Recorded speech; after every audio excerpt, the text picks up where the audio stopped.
Okay, let's unpack this. Today we are diving into the strategic core of professional video delivery. And we're focusing on one specific piece of kit. Exactly. It's the NTI HD-ENC-H264 HDMI video encoder. Which is a very technical name for something that does a really crucial job.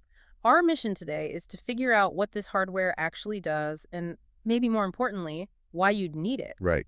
It's essentially the bridge that takes a clean HDMI video signal, say from a camera, and turns it into an IP stream that can go anywhere. To the internet, across a local network, you name it. And our source for this is the product spec sheet, which is, basically the blueprint for how a professional stream gets made. It is. And the first thing that jumps out is the core capability. It's taking in 1080p HD video. At a full 60 frames per second, too, so Yeah. it's smooth. It uses the industry standard H.264 compression. That 1080p 60 is like the baseline for any kind of quality stream now, whether it's for YouTube Live or a big corporate event.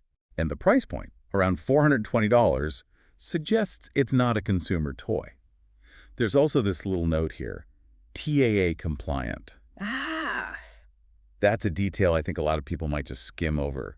What does that actually mean here? So TA compliance means the device is made in a trusted country. It makes it acceptable for government use, for defense, for secure institutions. So it's a signal of reliability. It's a signal of security and long-term stability that, a cheaper encoder just isn't going to offer. And then stability is everything, because this box has to talk to everyone, doesn't it? It's not just Twitch or Facebook Live. No, it has to work with professional media servers like Wowza, which brings us to that long list of protocols. Yeah, you see RTMP, RTSP, HLS. Why the whole alphabet soup? Why do we need all of them? It's all about universality. RTMP is still the main way streams get into a platform. It's the old workhorse. But then you have HLS, which is what Apple devices use.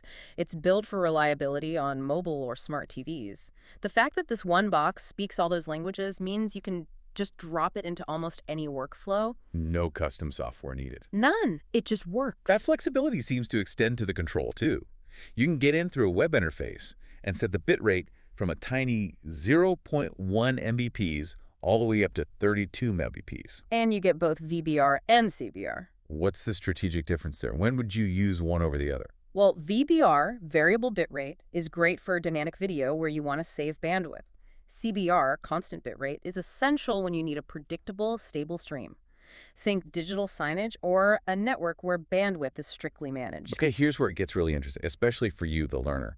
This thing has dual stream capability. It can encode the same HDMI source into two different formats at the same time. That's a huge efficiency gain. And it supports both unicast and multicast. Explain that. One-to-one versus one-to-many. Exactly. Unicast is a direct stream to one device. Multicast is one stream onto the network that many devices can tune into. So this box could send a high-res feed to a control room and a low-res feed for general campus viewing, all at once. From a single source. From one source, in one box. The other surprising feature is adding text and logos directly in the encoder. Why do that in the hardware? Why not just add it in software later? Speed. Simplicity. If you're running digital signage 24/7, you want that branding baked into the signal from the start. It's more reliable. And I see it runs Linux inside. Which points to that stability again. You set it and forget it. So let's connect this to the real world. Where do you actually see these deployed? Hotel TV systems are a perfect example. That multicast feature is ideal for sending channels all over the building efficiently.